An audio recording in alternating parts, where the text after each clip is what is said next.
$100 tip. That is all he was worth now. The man who once lit cigars with $100 bills was now being handed one as charity by the husband of the woman he threw away like garbage.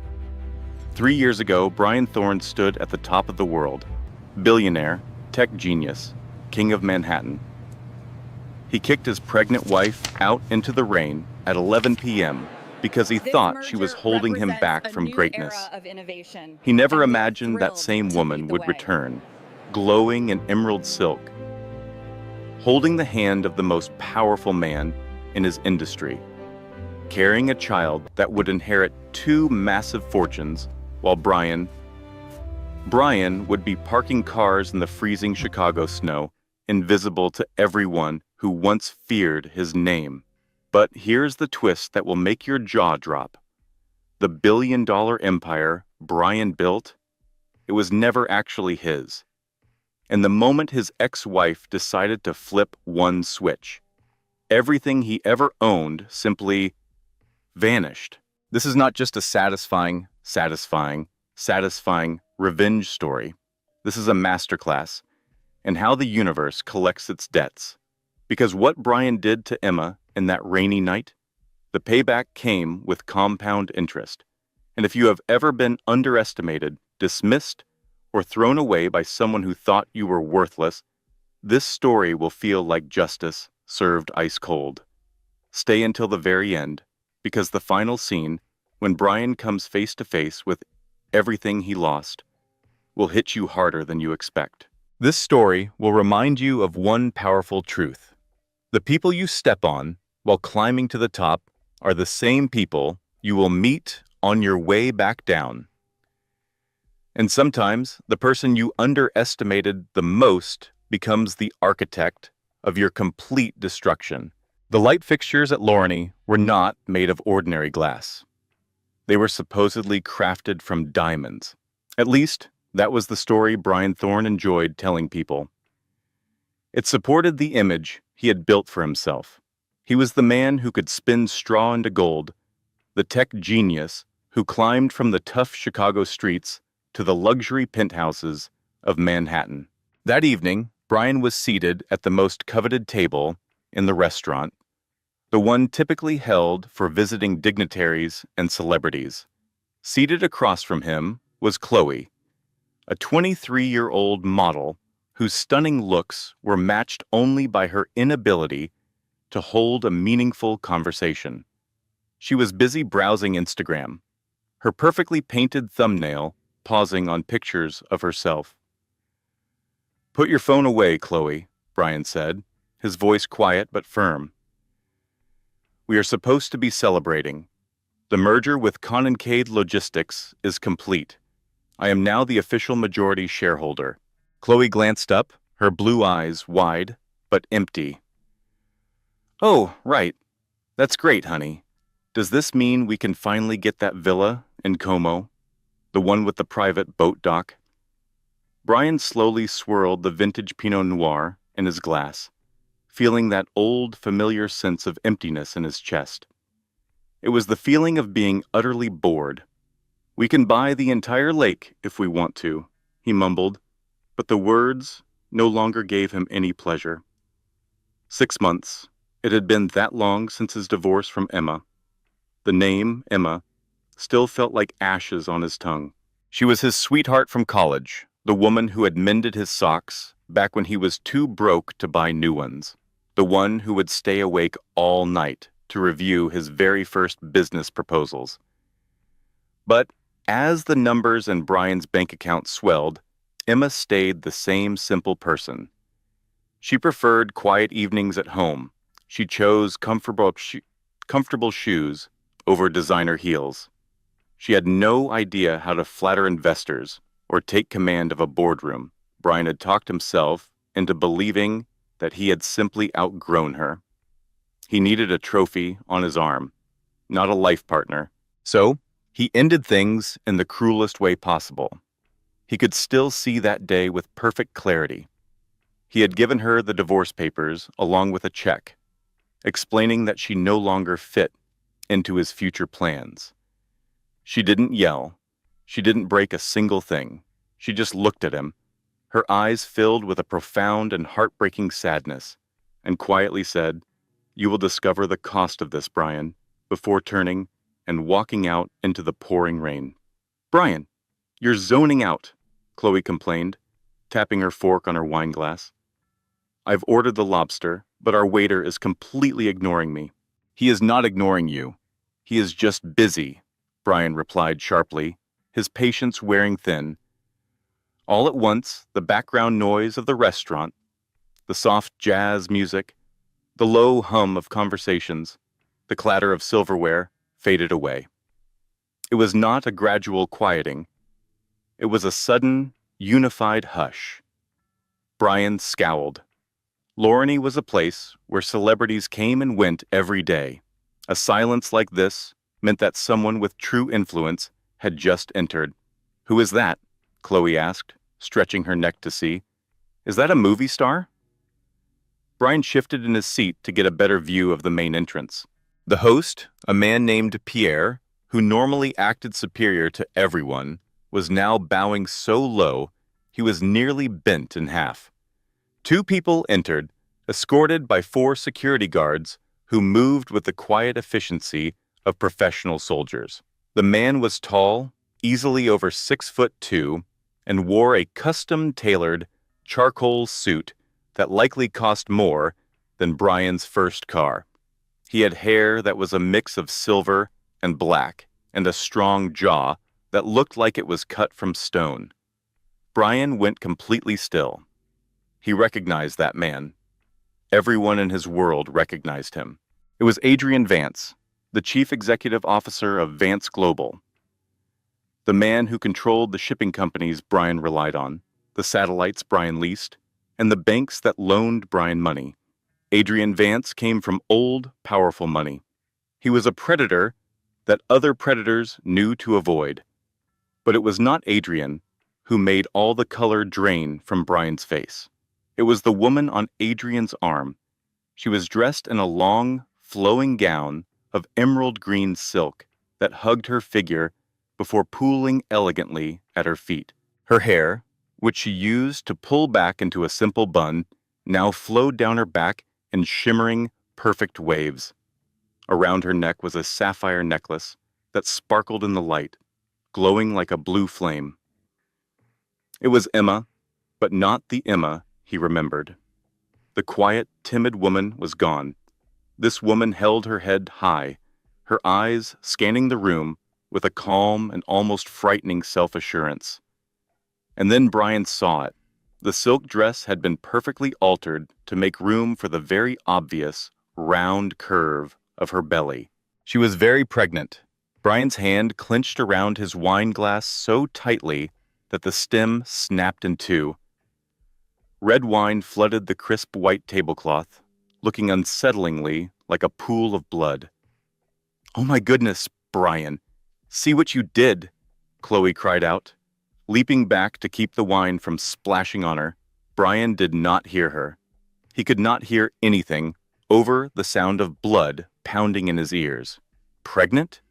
She had to be at least 7 months along. He did the calculation in his head instantly.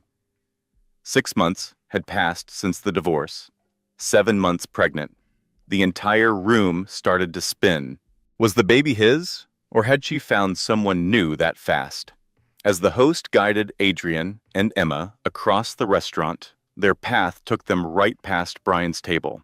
Brian felt frozen in place, unable to tear his eyes away. He half expected Emma to flinch, to look at the floor, to try and hide. But as they drew closer, Emma's gaze met his directly. There was no trace of fear in her eyes. There was no trace of love. Love either. There was just a cold, smooth indifference, the way you would look at a random person on the street. Adrian Vance gently placed a hand on the small of Emma's back and leaned down to say something close to her ear. Emma laughed, a bright melodic sound that Brian had not heard from her in years. They swept by his table, leaving behind a faint trail of jasmine and expensive cologne. Wait a minute, Chloe whispered, her eyes narrowing in thought. Isn't that your ex-wife, the plain one? Brian stared at the red stain spreading across the tablecloth. Yes, he said, his voice so hoarse it sounded like a stranger's. That's Emma. A waiter hurried to their table to clean up the mess, apologizing over and over, as if it was his fault that Brian had lost control. Brian irritably waved him off, his hunger having vanished completely. I just don't understand, Chloe said, nibbling on a piece of bread. You told me she was broke. You told me she was a nobody. So why is she with him? That's Adrian Vance. My father says Adrian Vance could probably buy this whole city if he felt like it. I do not know, Chloe, Brian snapped, loud enough for a neighboring table to turn and look. He lowered his voice, balling his hands into fists beneath the table. I do not know. On the other side of the room, Adrian and Emma were being shown to a private corner table, the very one that even Brian was never able to reserve. It had a sweeping view of the city lights, yet was secluded enough for complete privacy. Brian couldn't stop watching them. He watched Adrian gently pull out Emma's chair for her. He saw how the restaurant staff swarmed around them, treating Emma as if she were royalty.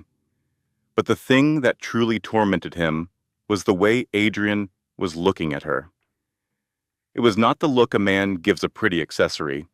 It was a look of pure, unadulterated adoration, and the way his hand came to rest on her belly as he took his seat. The way the man touched her looked like he owned her. A gesture that was both protective and fatherly. Brian's thoughts began to spiral. Could that be his son? It felt impossible. They had only been together 7 months ago, which meant the baby had to be his. Yet, she had never said a word to him. A wave of indignation washed over him. If that child was his direct heir, he deserved to be told. He was Brian Thorne, and people did not keep secrets from him. Brian pushed his chair back and lied. I need to use the restroom. Chloe pouted. Do not be long. I still want to get dessert. Brian paid her no attention as he crossed the main dining area. He bypassed the restroom completely and headed straight for the private alcove. His heart was pounding against his chest, driven by a confusing mix of fury and an unexpected, sharp sense of desperation. As he got closer, 2 imposing men in suits emerged from the dim light, blocking his way. Brian tried to put on his commanding CEO voice and said, "Let me pass. I know him." One of the bodyguards replied in a flat, uninterested tone, "Mr. Vance is not seeing anyone at the moment." "Let him come through, Marcus." A deep voice carried over from the table. The 2 guards stepped apart. Brian entered the secluded space. Emma did not even bother to look up from her menu. She was glowing, her skin radiant from her pregnancy, her cheeks slightly flushed. She looked healthier and more stunning than she ever had in all their years of marriage. "Emma," Brian said, his voice strained. She deliberately lowered the menu. Her hazel eyes, now cool and distant, met his. "Hello, Brian. I was wondering how long it would take you to come marching over here." "You are pregnant," he said, stating the obvious. "Sharp as ever," she shot back, her voice full of sarcasm. "Is it... Evish?" Brian glanced over at Adrian, who was observing him with a smirk of predatory amusement while sipping his scotch. Brian's eyes went back to Emma's stomach. "Is it mine?" Emma gave a short, disbelieving laugh. "Yours, Brian? You surrendered any right to ask that question on the night you kicked me out of our house at 11 p.m. because you said I lacked ambition. If that is my child, I have rights," Brian hissed, taking a step forward. "I have lawyers who can—" "Sit down, boy," Adrian Vance said. He did not raise his voice. He did not even get up. He simply spoke, and the raw power in his voice was so complete that Brian froze where he stood. "Mr. Thorne," Adrian went on, swirling the ice in his glass, You seem to be operating under several wrong assumptions. Allow me to correct them. First, you will not raise your voice to my fiancé. It is not good for the baby. Fiancé? The word struck Brian with the force of a physical punch. Second, Adrian said, his eyes model becoming as cold as ice. As for the baby, you are far too preoccupied with your, what is she, some Instagram model. You spent the last year of your marriage chasing after her, so you rarely even touched your wife. We both know how things really were, Brian, so do not embarrass yourself by pretending you were an attentive husband. Brian's face turned a deep shade of red. He looked over at Emma, desperately looking for any sign of weakness. Emma, tell him. Tell him who I am. I already told him who you were, Brian, Emma replied gently. She rested a hand on her stomach. I told him you were the man who tore me down just so you could feel powerful. I told him you were the man who convinced me I was worthless. She reached over and held Adrian's hand, and then Adrian helped me see that I am invaluable. You are only with him for his money, Brian spat. His pride completely shattered. That is all it is it not? You simply traded a millionaire for a billionaire. You are nothing but a gold digger, Emma. The temperature in their little corner seemed to drop 10 degrees. Adrian placed his glass on the table. The sound it made was quiet, but it rang out like a gunshot. Be very careful, Adrian whispered.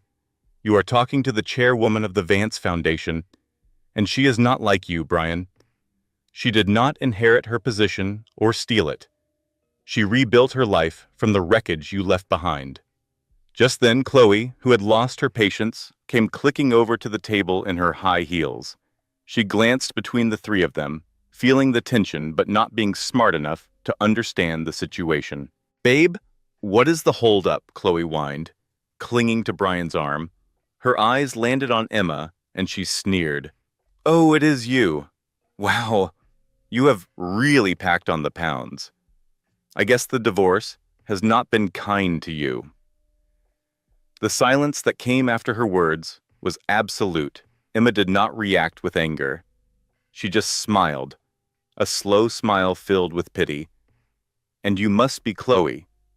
Brian always did like shiny objects that lack any real substance. Chloe gasped. Excuse me? You can have him, Emma said, turning her attention back to the menu. I have already thrown him away.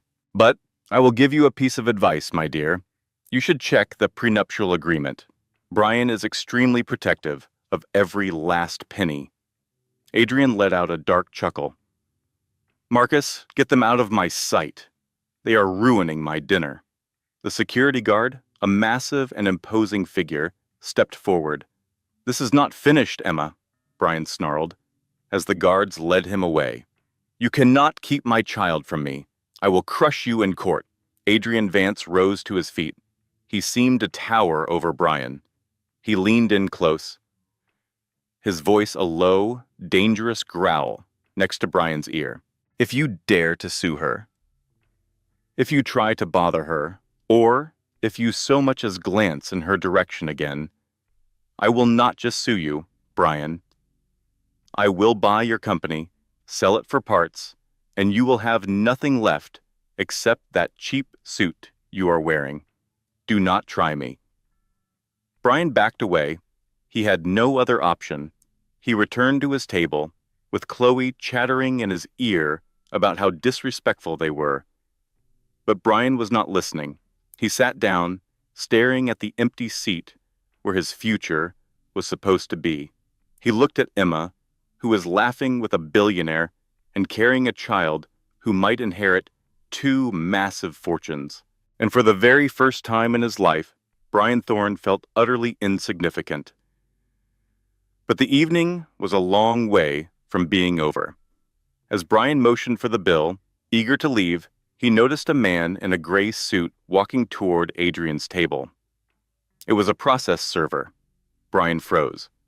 Was Adrian getting sued? No. The man continued past Adrian and walked directly to Brian's table.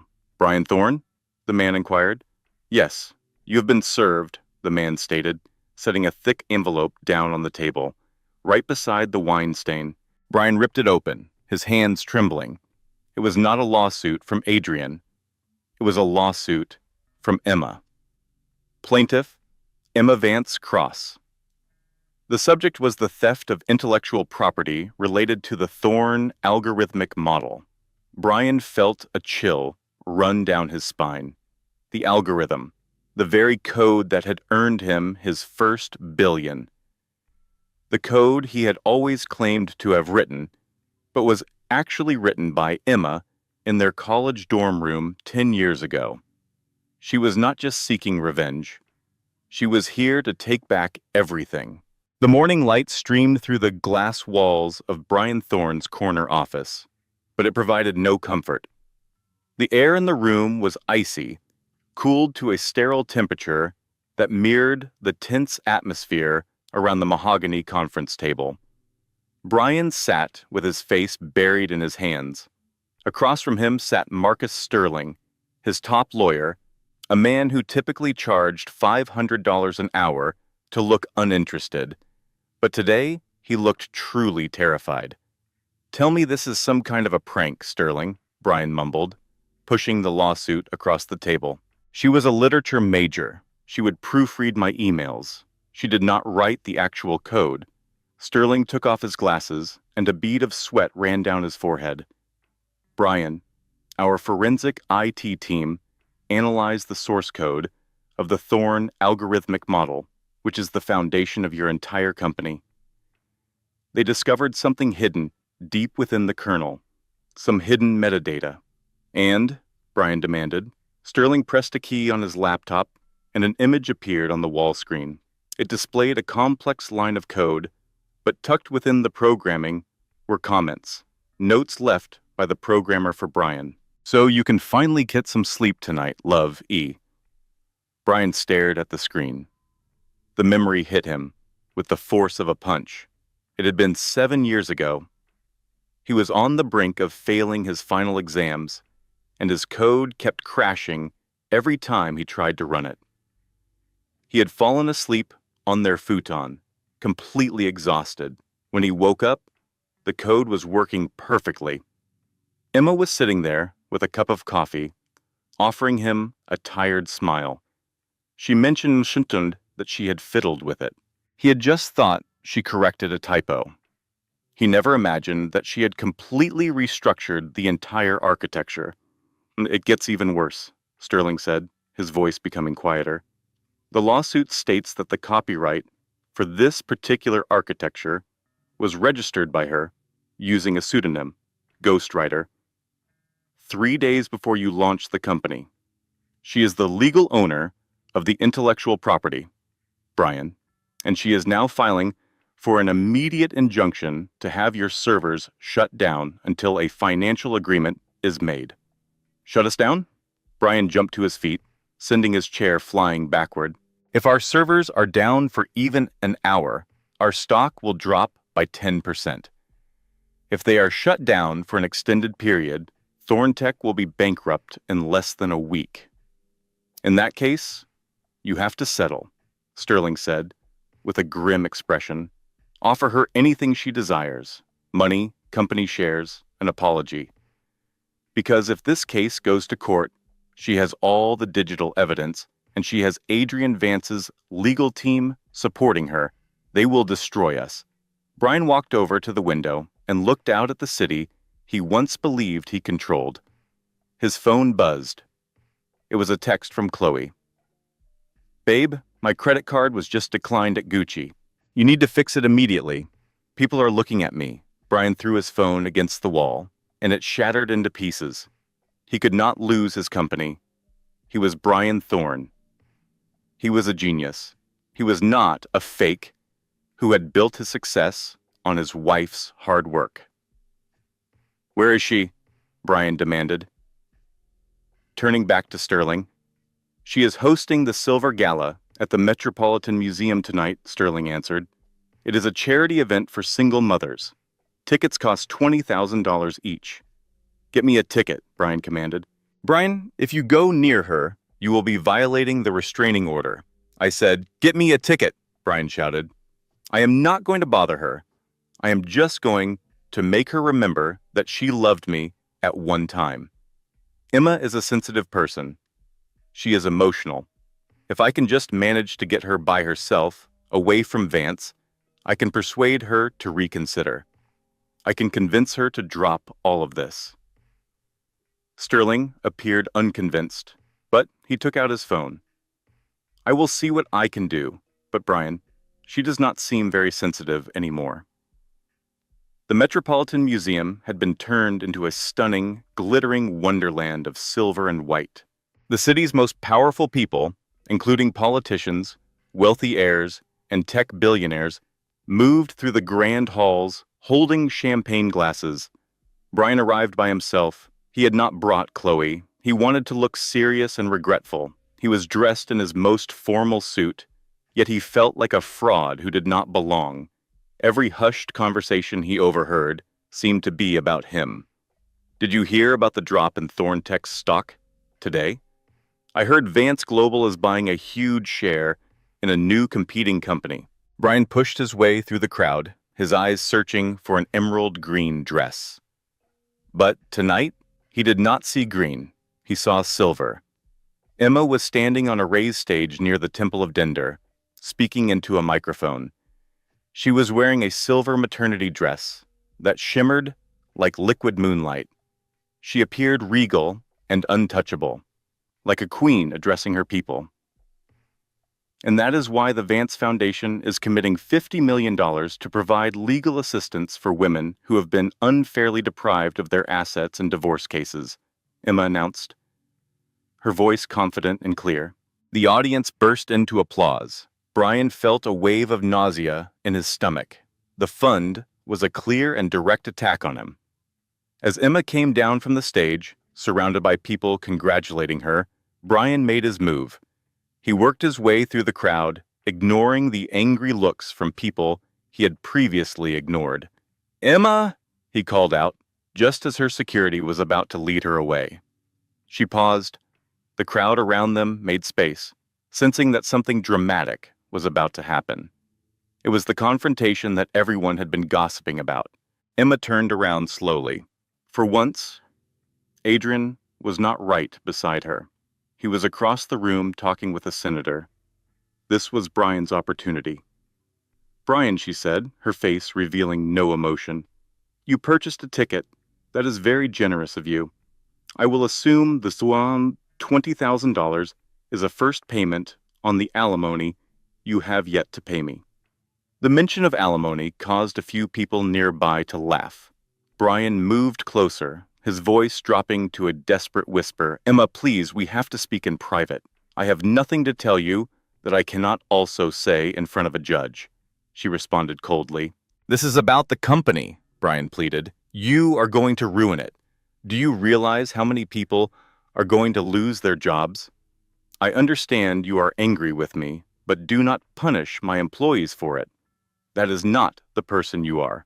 You are a kind person. You are the woman who rescues stray cats. Emma's eyes flashed with anger. The woman who saved stray cats died the night she was forced to sleep in her car because her husband had canceled all of her credit cards. The crowd let out a collective gasp. The color drained from Brian's face. That was a secret he hoped would stay buried. I did not know you had nowhere else to go, he sputtered. I assumed you went to your parents' house. My parents are gone, Brian. You knew that perfectly well. You simply chose to ignore it. She moved closer, her voice sinking to a dangerous whisper. And this company is not your company. It was built on my programming, my sleepless nights, and my talent. You were just the handsome face, Brian, and I'm about to rip that mask off. Emma, please wait, Brian pleaded, reaching for her. What about the baby? If you take me down, you take down his inheritance with me. That baby is mine, isn't it? You know, deep down, that he needs his father. Emma's eyes glanced at Brian's hand on her arm, then slowly traveled back to his face. She made no move to pull away. A smile touched her lips, but it was cold as ice. "You want to discuss the baby, Brian?" "Yes," he breathed, sensing he had found a weak spot.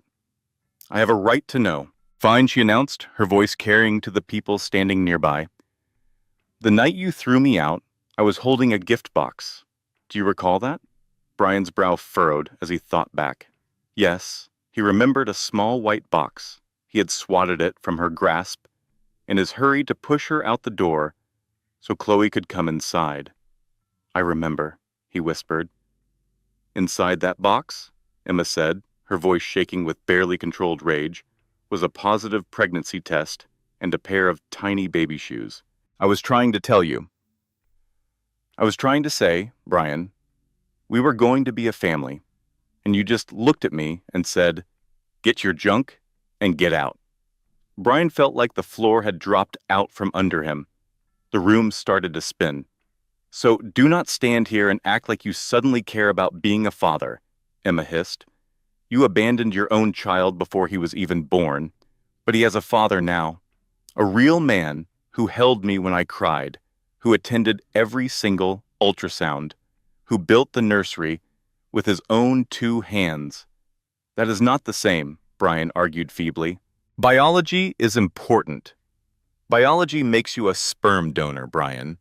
Love is what makes a father." At that moment, a heavy hand clamped down on Brian's shoulder. It was Adrian Vance. He had crossed the room in an instant. "Is there a problem?" Adrian asked. His voice was calm but had a terrifying depth. "We are just talking," Brian said, attempting to shrug the hand away. He could not. Adrian's grip was like a vice to... "It looked like you were bothering my wife," Adrian said. "She is not your wife yet," Brian spat out, his jealousy flaring. Adrian smiled. He pulled a folded document from his pocket and tucked it into Brian's breast pocket. "Read that after you leave. It is a copy of the official adoption. I legally adopted the child in utero 2 weeks ago, with Emma's complete consent and the court's full approval, based on proven abandonment by the biological father." Brian just stared at him, his mouth hanging open. You cannot do that." "I am Adrian Vance," he said plainly. "I can do anything. Now get out of my building before I have security throw you down the steps." Utterly humiliated and defeated, with the eyes of New York's most powerful people burning into his back, Brian turned and ran. He stumbled out into the cool night air of Central Park. He reached into his pocket and took out the paper Adrian had handed him. It was more than just adoption papers. Attached to the back was a DNA test result. Subject: Brian Thorne. Result: 0% probability of paternity. Brian froze solid. He read it one more time.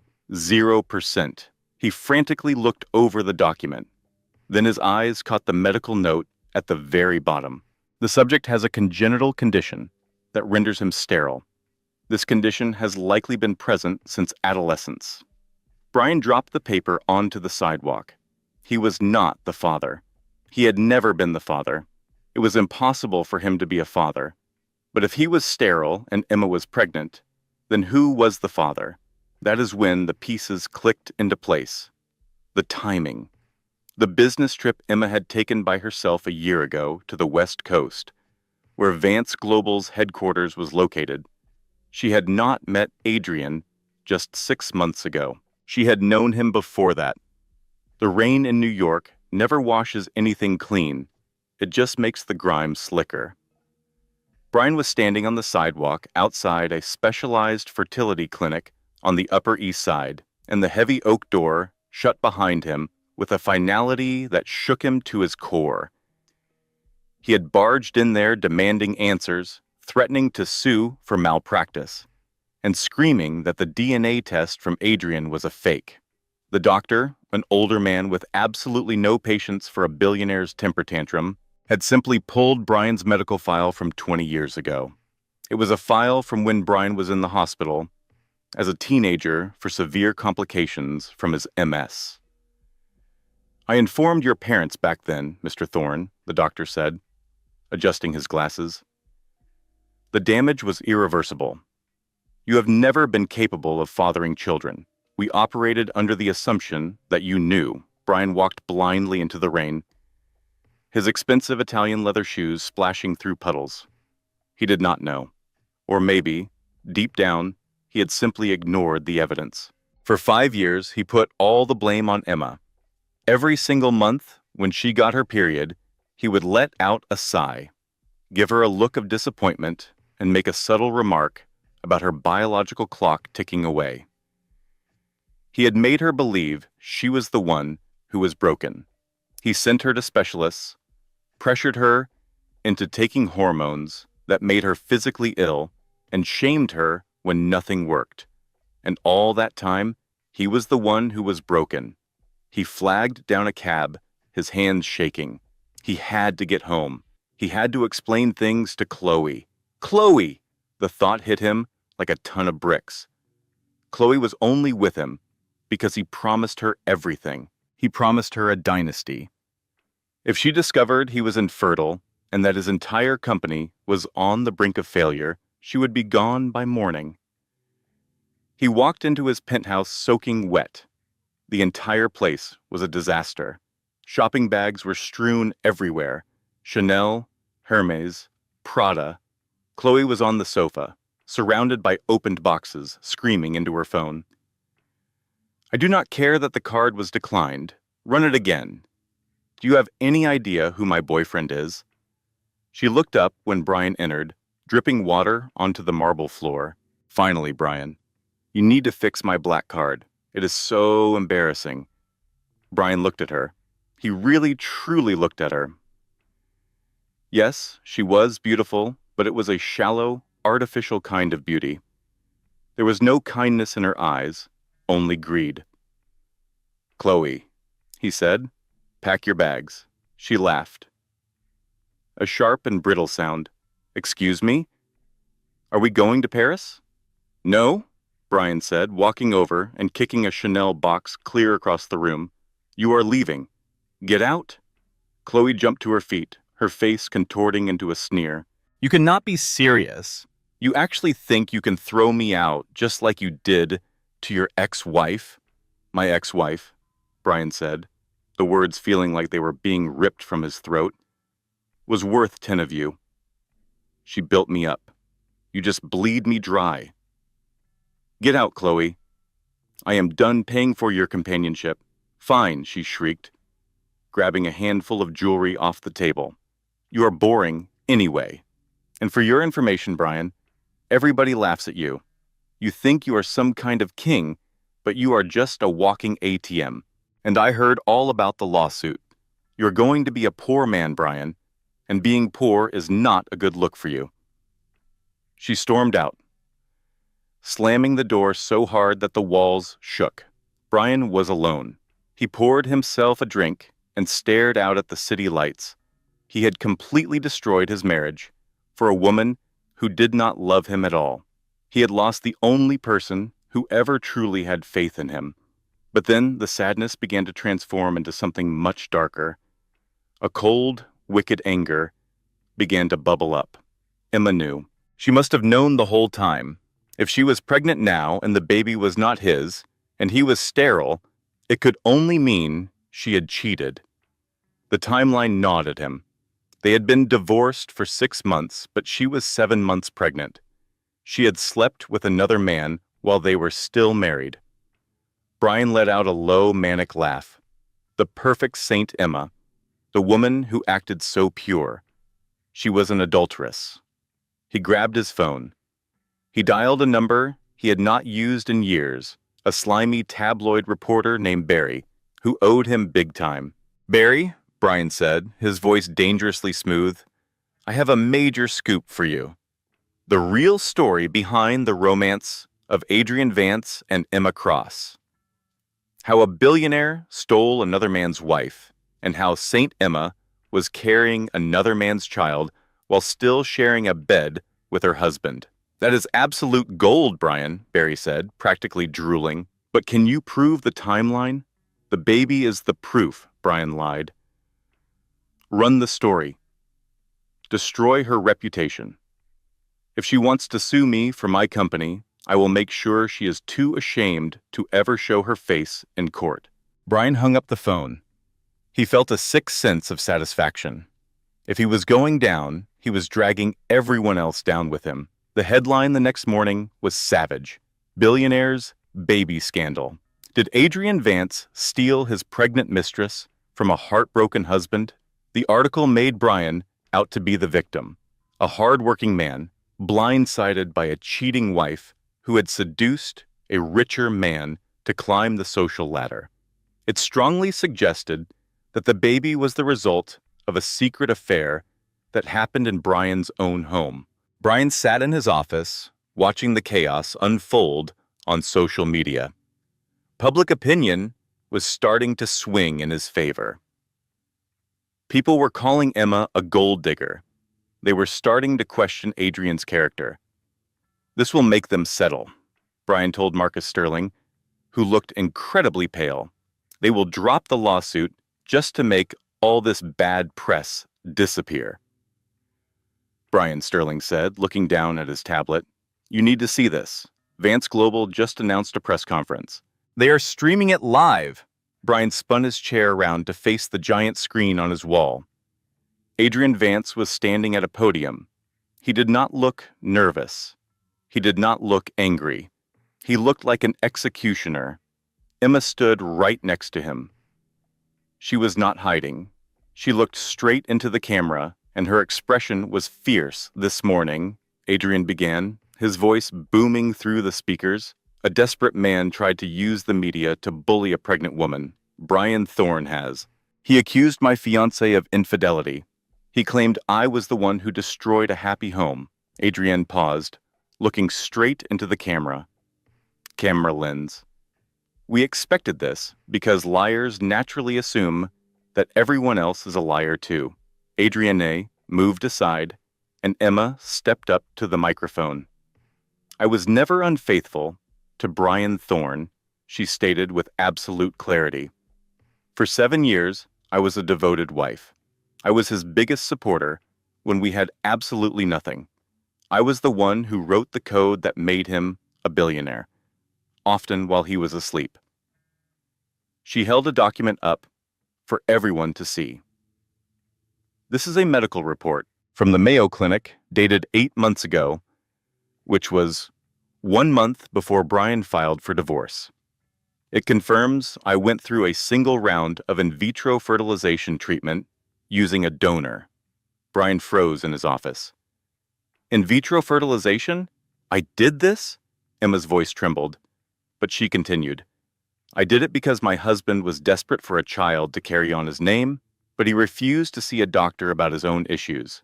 I wanted it to be a surprise. I wanted to give him the family he always said he dreamed of. I used my own personal savings to pay for it all. I gave myself the injections, all alone. A complete silence fell over the conference room, on the screen, and an even deeper one settled over Brian's office. I learned that the procedure had been successful on the very same day Brian served me with divorce papers, Emma said, as a single tear finally rolled down her cheek. I tried to tell him. He refused to listen. He just threw me out. I was pregnant, with no home, and completely on my own. That was when Adrian Vance found me. He didn't steal me from you, Brian. You threw me away. He simply picked up the treasure that you were too blind to see. Adrian stepped back to the microphone, and regarding the business, it seems Mr. Thorne has forgotten a key detail about the ghostwriter software architecture he stole from my client. Brian's stomach plunged. Emma didn't just write the original code, Adrian explained with a grim smile. She also protected it. There is a fail-safe program embedded deep in the system's core. You could call it a kill switch. It was designed to activate if an unauthorized user, meaning you, Brian, tried to alter the core files. And according to our logs, your information technology team did exactly that this morning, trying to cover up the evidence of your theft. Adrian glanced at his watch. The kill switch is set to activate in 3, 2, 1. In Brian's office, the overhead lights flickered once. Then the steady hum of the servers throughout the building went silent. Brian's computer monitor turned completely black. "Sir?" his assistant screamed as she burst into the room. "The platform is gone. The application is down. Everything is offline. The code, sir, it's just vanished. It is deleting itself from the servers." Brian slammed his fists on his keyboard in a panic. There was nothing. All he saw was a black screen with a small green cursor blinking in the corner. "Error. User unauthorized." "Goodbye, Brian." On the television screen, Adrian Vance leaned toward the microphone. Thorn Tech is now nothing more than a shell company with zero actual assets. Its stock is in a complete freefall as we speak. I have already contacted the Securities and Exchange Commission to provide them with evidence of Brian Thorne's embezzlement of company funds, which he used to pay for his mistress's extravagant lifestyle. Adrian's eyes were as cold as ice. Checkmate, Brian. The live feed ended. Brian just sat there in the deafening silence of his dead office. His phone started ringing. It was the board of directors, then a call from the Securities and Exchange Commission, then his bank. He did not answer any of them. He walked over to the massive floor-to-ceiling window and gazed down at the busy streets of Manhattan. He had always wanted to be a king. He had always wanted people to fear him. In a way, he got his wish. He was now feared, but only as a cautionary tale. He watched as a black sport utility vehicle pulled up to the curb many stories below. He saw a small figure wearing a green coat get into the vehicle with help from a tall man. Even from that great distance, he could see the tenderness in the man's gesture. Emma. She had won. She didn't just beat him. She had completely erased him. Brian slowly sank to the floor. The silence of the abandoned office pressed down on him like a physical force. He reached into his pocket and took out an old, crumpled photograph he had carried in his wallet for years. It was a picture of him and Emma in their college dorm room, eating pizza on the floor and laughing. They had been broke. But he looked so happy. He finally understood, with the crushing weight of his total ruin, that in that single moment, he had been the richest man in the world, and he had traded it all for a diamond chandelier that was not even real. In the world of high-stakes business, 3 years is an eternity. In 3 years, new companies are born, massive empires collapse, and names that once filled the headlines are forgotten and swept away. But for Brian Thorne, 3 years felt like 300 years. His downfall had not been quick.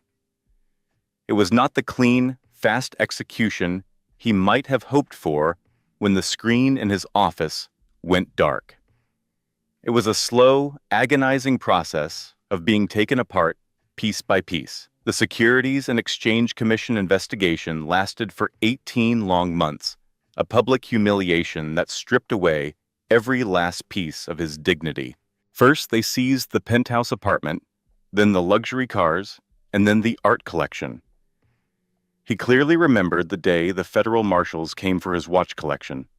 He just stood there as a man in a cheap windbreaker handled his Patek Philippe, the one he bought after making his first $10 million, and tossed it into an evidence bag as if it were a child's plastic toy. That was the exact moment Chloe left him. She didn't even bother to pack a suitcase. She just ordered a rideshare, looked at him with eyes that held no trace of affection, and said, "You're bad for my brand, Brian." Now, 3 years later, Brian was shivering on a sidewalk on East Wacker Drive in Chicago. The wind coming off the lake was like a physical blow, a sharp, wet cold that cut right through the thin material of his polyester uniform. He was no longer Brian Thorne, the tech genius. He was just Jules, the lowest-ranking valet at the Grand Plaza Hotel. "Hey, Jules, wake up." The shout came from Manny, the 20-year-old valet captain who spent most of his shift vaping and scrolling through TikTok. Manny had no idea who Brian used to be. To Manny, Brian was just the quiet, gray-haired man who was not fast enough on the sprint to the cars and whose hands shook too much with the keys. "I'm awake," Brian mumbled, stomping his feet to try and bring some feeling back into his toes. His cheap black shoes were leaking. The icy slush from the street had soaked through his socks hours before.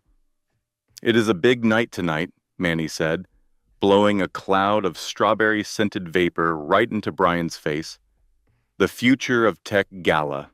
We have very important people coming from everywhere." "Don't scratch a single thing, old man. These cars are worth more than your entire life." Brian flinched. The Future of Tech Gala.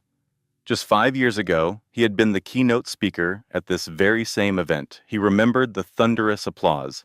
He remembered the feeling of the spotlight, hot and blinding, as he lectured everyone about vision and disruption. He remembered Emma sitting in the front row, her hands folded neatly in her lap, looking up at him with a pride he now knew he had never deserved. She had worn a simple blue dress that evening because he had told her the designer gown she really wanted was too flashy. Tonight, he was not the keynote speaker. He was just the help. The grand doors of the hotel swung open, spilling warm, golden light and the smooth sound of jazz onto the snowy pavement. The scent of expensive perfume and roasted meats drifted out, a cruel reminder of the hunger that was gnawing at Brian's stomach. He had skipped lunch just to save $5 for his electric bill. The guests began to emerge. Brian recognized some of the faces. There was Marcus Sterling, his old lawyer, sharing a laugh with a new client. Sterling looked directly at Brian without a hint of recognition as he handed him a ticket stub for a Mercedes. Brian took the ticket, his head held low, the brim of his cap pulled down to hide his eyes.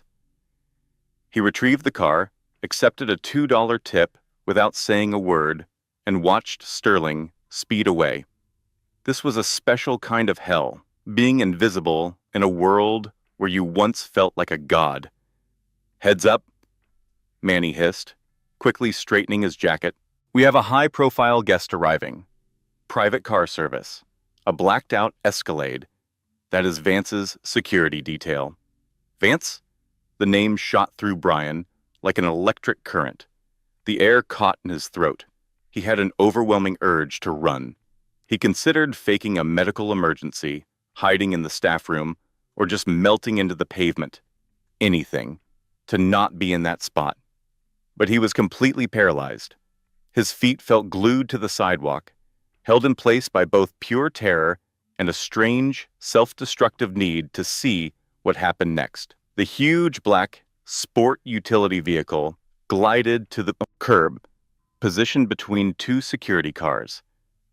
It did not seem like an ordinary car. It was more like a moving vault. The engine produced a deep, strong hum that seemed to make Brian's bones vibrate. "Jules, open the door," Manny ordered, distracted by his conversation with a wealthy woman in a fur jacket. Brian moved forward on shaky legs. His hands were shaking so violently that he had to quickly clasp them behind his back to regain control. He walked toward the back passenger side door. He saw his own face reflected in the dark window, looking pale and thin, like a man he did not recognize. Man with gray stubble and haunted-looking eyes. He looked 20 years older than his actual age, of 35. He reached out his hand and pulled on the heavy handle. The door swung open, and a wave of warmth washed over him. He smelled leather, cedarwood, and jasmine. The very first thing he saw was a shoe. A perfectly polished, handmade Italian Oxford. Adrian Vance stepped out of the vehicle. Time had been very good to Adrian. If anything, the passing years had only enhanced his powerful presence. He looked broader, and his salt and pepper hair was cut in a sharp, military style. He moved with the effortless confidence of a man who owned the very ground he walked on. He did not even glance at the valet. He turned back toward the car and extended a hand. "Careful, love. It is icy out here." A hand reached out and took his.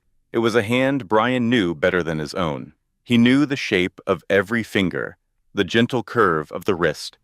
He knew how that hand felt when it used to smooth his hair back whenever he was sick.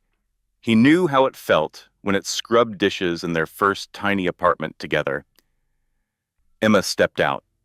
Brian felt all the air rush out of his lungs. She looked magnificent. The timid mouse he once knew was gone. The woman standing in front of him now was a queen. She was wearing a floor-length gown made of deep crimson velvet that perfectly hugged her figure, topped with a white coat that looked like freshly fallen snow. Her hair was styled in loose, glamorous waves, and brilliant diamonds sparkled at her throat. They were not the large, flashy kind that Chloe used to demand, but elegant, timeless jewels. But it was not just the clothes that had changed her, it was her face. The lines of worry that had defined her during their marriage had vanished, replaced by a look of profound serenity that radiated from within, gave her a special kind of radiance. She looked so relaxed, so cherished. "Wait for me," a little voice piped up from inside the vehicle. Brian went completely still. A small boy, who couldn't have been more than 3, hurried to the edge of his seat. He was bundled in a tiny navy peacoat and a festive red scarf. He had dark, wavy hair and brilliant, curious eyes that seemed to absorb the entire world with fascination. Adrienne let out a deep, joyful laugh, the kind of laugh Brian had never once heard aimed in his direction. "We didn't forget you, Leo. Come on over here, champ." Adrienne scooped the child up with ease and set him right on his hip. The boy let out a happy giggle and wrapped his little arms around Adrienne's neck. "Did you see the robot, Daddy?" the boy asked with excitement. "The one that had lasers?" "I sure did," Adrienne answered, placing a kiss on the top of the boy's head. "But I have a feeling you enjoyed the dessert table a lot more." "I like cookies," Leo announced with great seriousness. Emma chuckled, gently wiping a snowflake from her son's nose. "You are 100% your father's son, a love for sweets and an obsession with lasers." Your father's son. Those words kept ringing in Brian's mind, echoing in the vast, empty space where his soul used to be. Your father's son. Leo was not Brian's child. He could never be Brian's child. The results of the DNA test had been the final blow to Brian's pride. He was infertile. He was a genetic dead end. All his grand speeches about his legacy, about building a dynasty, about the importance of the Thorne name, had all been a complete lie. The true legacy was standing right there before him, a cheerful, healthy kid being raised by a man who never had to demand respect to get it. Brian just stood there by the open car door, unable to move. He knew he was supposed to close it. He knew he needed to step away and disappear back into the background, but he found it impossible to tear his eyes away from the boy. Leo had Emma's nose. He had her same smile. Then all of a sudden, the boy turned and looked directly at him. Leo's gaze met Brian's. The child didn't see a broken man. He didn't see a bankrupt failure. He just saw a man wearing a silly hat standing out in the snow. "Hi," Leo said, waving a hand covered in a mitten. The sound of that little boy's voice completely broke Brian's self-control. Tears stung his eyes, hot and immediate. He wanted to speak, to say hello back, but his throat felt like it had slammed shut. Emma turned her head. She followed her son's line of sight. Her gaze fell upon the valet. For a single moment, nothing changed. The snow continued to fall quietly all around them. The sounds of the city seemed to disappear, and then the realization hit her. It was not a dramatic moment. She did not gasp in shock. She did not clutch at her chest. Her eyes just widened, ever so slightly. She noticed the cheap uniform, the soaked shoes, the graying hair, and the name tag that said Jules. Brian prepared himself for the worst. He fully expected her to sneer. He expected her to start laughing. He expected her to nudge Adrian on the shoulder and say, "Look, honey, look at what the cat dragged in." He almost wished she would. He deserved her fury. Her anger would at least be a sign that he still meant something to her, even if it was negative. But Emma did not get angry. Instead, her entire expression softened. Her shoulders relaxed just a little. She looked at him with a deep, soul-crushing sadness. It was the kind of look you give a stray animal that has been hurt too many times to let anyone get close. It was pity. It was pure, detached pity. She never said his name. She gave no sign that they had a past together. She did not ask him how he had been. She simply turned her attention back to her husband and her son. "It is freezing out here, Adrian," she said in a soft voice. "We should get Leo inside the jet. He is starting to shiver." "You are right," Adrian replied. He then turned to Brian. Adrian had no idea who he was. To Adrian Vance, Brian Thorne was just a minor detail, a small obstacle from the very beginning of his life with Emma. He was so unimportant that he did not even seem familiar. "Excellent service," Adrian said. His tone was professional, but also warm. He reached inside his coat pocket and took out a folded bill. He pushed it firmly into Brian's hand. "Stay warm out here," Adrian added. Brian looked down at his hand. It was a brand new, crisp, $100 bill. The face of Benjamin Franklin seemed to stare back, as if it was mocking him. "Thank you, sir," Brian managed to whisper. His voice was a weak, broken thing that he barely recognized as his own. Adrian gave a quick nod and turned his back, leading his family toward the private entrance of the hotel, where a car was waiting to take them to the airfield. "Bye-bye," Leo shouted from over Adrian's shoulder, waving his little mitten one more time. Brian lifted a trembling hand and gave a tiny, defeated wave in return. "Bye," he mouthed silently. He stood there and watched them go. He noticed Adrian bend down to whisper something in Emma's ear, and then he saw Emma rest her head on Adrian's shoulder. They moved together like a single entity, a solid, unbreakable unit of warmth and affection. They were a family, and Brian was nothing more than the man who held the door for them. The moment the heavy glass doors of the hotel swung shut behind them, blocking them from his view, the silence of the street came rushing back. The wind began to howl, whipping fiercely around the corner of the building. Brian stared down at the $100 bill in his hand. In his former life, he would have used a bill like this to light one of his cigars. He would have given a waitress this amount as a tip just for bringing him a glass of water. He would have scoffed at how meaningless it was. But now this single piece of paper meant the difference between having a meal and going hungry. It was the difference between having heat and freezing in the cold.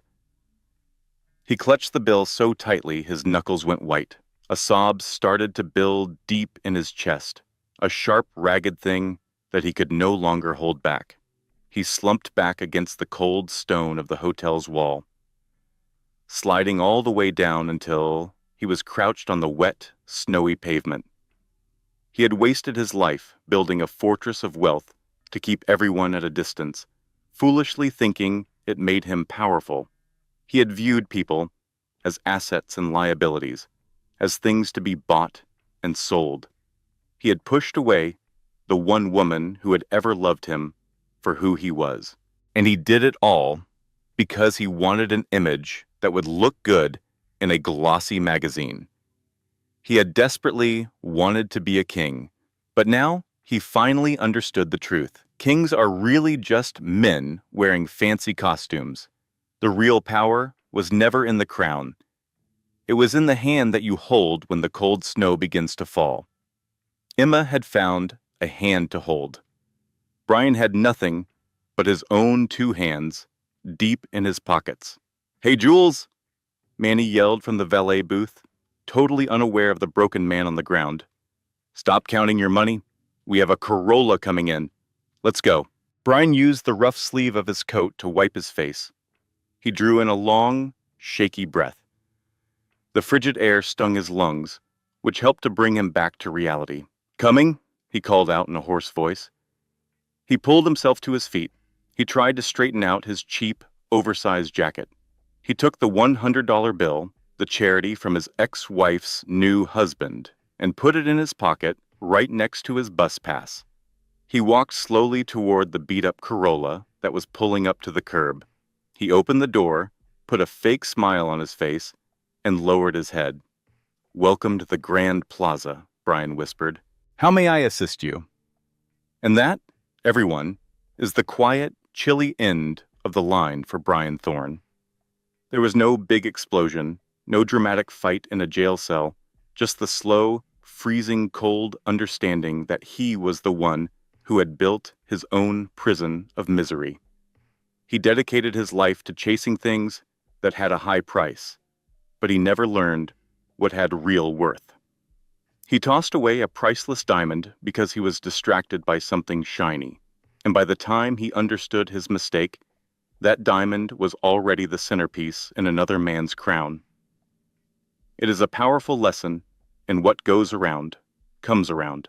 Sometimes the worst consequence is not what happens to you, but all the good things that will never happen for you. Brian did not get the family, he did not get the love, and he did not get the legacy. All he got was the tip. I really want to know what you think in the comments. That look Emma gave him, that look of pity. Do you believe that was more painful than if she had yelled and screamed at him? Is being ignored the most effective form of revenge? And if you were in Emma's shoes, would you have said anything at all? Or did she make the right choice by just walking away? Let us start a good discussion down below. If this story gave you chills, drop a comment below. Do you think Emma's silent pity hurt Brian more than if she had screamed at him? Is being completely forgotten the ultimate revenge? Hit that like button if you believe karma always finds its way back. Subscribe and tap that notification bell so you never miss another story where the underdog rises and the arrogant fall. Share this with someone who needs to hear that their worth is not defined by those who failed to see it. This content was carefully researched, developed, and manually edited by our team to deliver meaningful lessons and thought-provoking storytelling. Thank you for being part of our community.